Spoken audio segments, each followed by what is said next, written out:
Here's the standard variant of Edna mode. I gotta say, they did a pretty good job at capturing Edna's vibe, even though the same can't be said for most characters in this game. Of course, that's mostly due to the outrageous glasses and hairdo. It goes without saying that this Edna mode has the same abilities as the Juniors version, which is Crawl Hatch, Hacker, and Remote Control.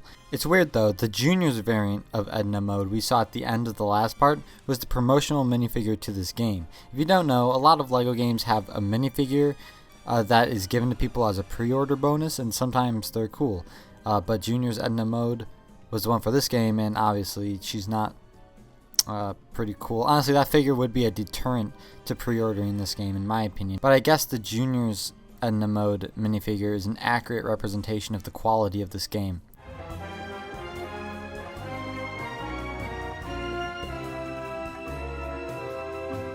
Here is the last variant of Edna mode in this game, and it just happens to be my favorite. As always, this Edna mode has Crawl Hatch, Hacker, and Remote Control. You know, as always. Kimono Edna mode is my favorite because, well, I like the kimono, I guess. It's a special variant of Edna mode that isn't completely horrid, like the Juniors variant is. I believe if Edna mode had to be the pre-order bonus minifigure for this game, it should have been the Kimono Edna mode. The regular Edna mode was already made an official minifigure shortly after this game was released, and the Juniors Edna mode we got is absolutely disgusting. So by default, Kimono Edna mode would have been the best choice here. I usually don't bother with the pre-order bonus for LEGO games. If it was a minifigure actually worth my time, I would have gotten it off Bricklink or something. If Kimono Edna mode was the pre-order bonus, it might have been worth my time. Maybe.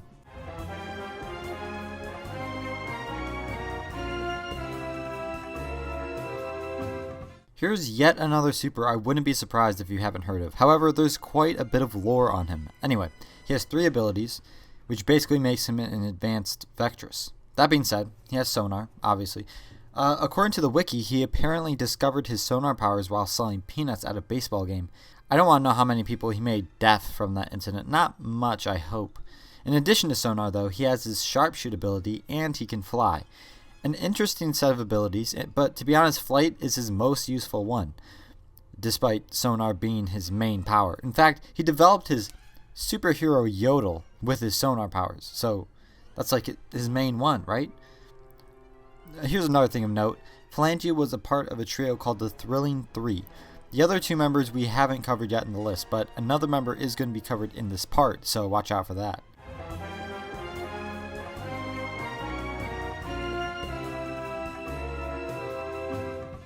Next we have the new super that got the most attention in Incredibles 2, Voyd. How can you hate her? I can't, even when she was brainwashed. Voyd has a new ability we haven't seen yet, and I'm glad to cover it now. But first, let's look at the 2 abilities we have seen. First, agility, which comes as no surprise. The next is sharpshoot, with which she shoots like blue void balls. Did she use this at all in the movie? I can't recall, but I want to say no. Anyway, let's look at the new ability. Voyd is known for her making voids. Voyd makes voids for teleportation. This aspect of her was the basis of this new ability in the game, shared by several characters, and it's called teleport. Sometimes you'll see this bulky blue and green square wall thing on a wall, and people with teleport like Voyd can interact with these walls to reach rooms you usually can't with most other characters. It's very obvious the teleport ability was created for Voyd because this square matches Voyd's color scheme, even though there is a much more prominent character in The Incredibles that can also use it.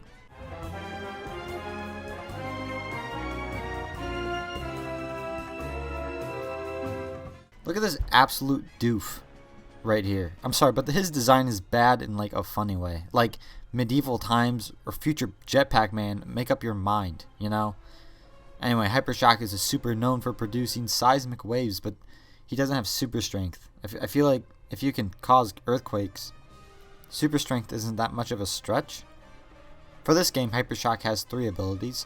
First, to go along with his seismic activity, he has Bulldoze, so he can run over enemies and break through walls. Secondly, he has Flight, which is always a plus for the open world. And finally, he has Sharpshoot, where he shoots seismic balls.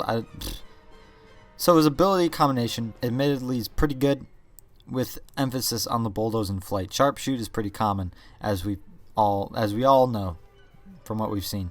Since I have nothing else to talk about, Hypershock was also the third highest rated super in terms of how dangerous they are, according to Operation Kronos. I doubt that, but whatever.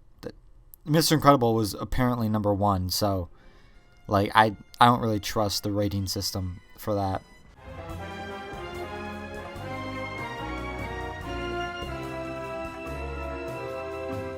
Here's one of the famous supers who died as a result of capes, despite Edna Mode's discretion. You know the classic scene where she was straight up yoinked into a jet turbine? That's her.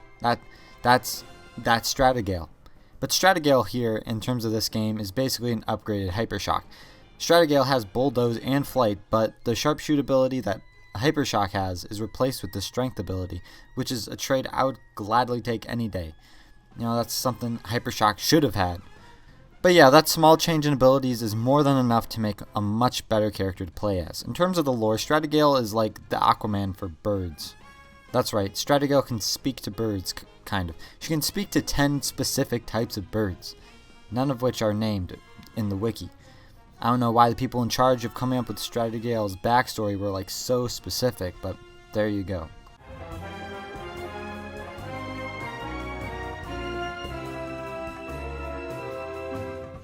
Plasmabolt is the weirdest looking super to me. I mean, look at her. She was a member of the Phantasmics, consisting of several supers, Macroburst and Psychwave being the ones that we've seen in the list so far. As for this game, Plasmabolt isn't as scary since she's in Lego form. As for her abilities, an obvious one is electricity, so she can interact with those electricity tanks. Second, an easy one is Sharpshoot, where she can shoot electro balls. Finally, another easy one you can get from looking at her, she has flight because of her wings, so there's that. Another interesting tidbit was that she was not documented in Operation Kronos, meaning that she still might be alive. The same can't be said for most of the random supers in the series, which is honestly pretty depressing.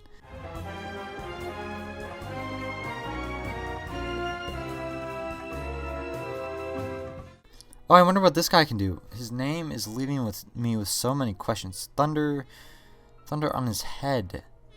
Oh, an electricity-based super, just like Plasmabolt. In fact, exactly like Plasmabolt. Thunderhead has the same exact 3 abilities as Plasmabolt: electricity, flight, and sharpshoot. Kinda lame how these guys have the same exact abilities, but I guess it can't be helped. So with that aside, I can just discuss his story in The Incredibles. Like Stratogale, he's one of the supers that is a victim of a cape-related ending, I guess you could say. Thunderhead was a high school dropout, and Mr. Incredible went on the record with saying that Thunderhead isn't the brightest bulb. Also, according to the wiki, Thunderhead adopted 5 children with his roommate named Scott. I don't know why that's in the wiki, but it must have been documented somewhere. I gotta admit, props to the people who came up with these full backstories for these supers. If only I cared about them more,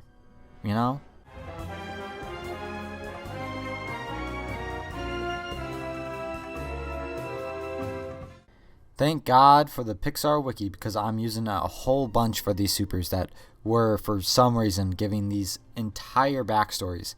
It's almost as if the people at Pixar who came up with these backstories knew a Lego game would contain all of these guys, and that I'd eventually make a character ranking out of it, and that they, in 2004, gave these supers a bunch of tidbits of information for me to talk about. Anyway, here's Dynaguy, the 3rd super that has died as a result of a cape malfunction. Dynaguy was another part of the Thrilling 3 before he was replaced after his death. His 3 abilities in this game is Flight, for one. The second ability is Sharpshoot, where he shoots fireballs. And finally, he has Laser.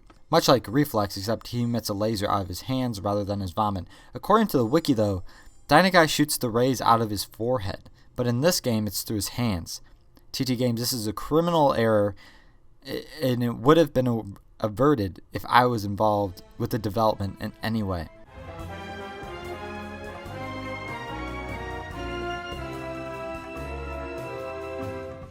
Whoa, it's a member of the Incredible family. The second one after the minifigure Mr. Incredible, if he even counts. Anyway, here's Dash, a fan favorite of the Incredibles films. Dash has 3 abilities in this game, and would you look at that, Dash has 3 variants. I'll just cover one for each segment, so I at least have a little something to talk about for each segment before I'd have to start, talking about whatever. But here's the Dash Parr variant. Basically, this is just Dash in regular clothing. I'm not going to say it's the worst Dash since they all do the same thing, but casual Dash Parr is not as interesting to look at when you play him. Sue me. Anyway, the first 3 of the abilities that Dash Parr has is Agility. You know it, you love it. It comes as no surprise because everyone has it, apparently. Dash is a fast, small, and nimble little boy. I'd honestly be shocked if he didn't have Agility, considering some of the other random characters in this game that have it.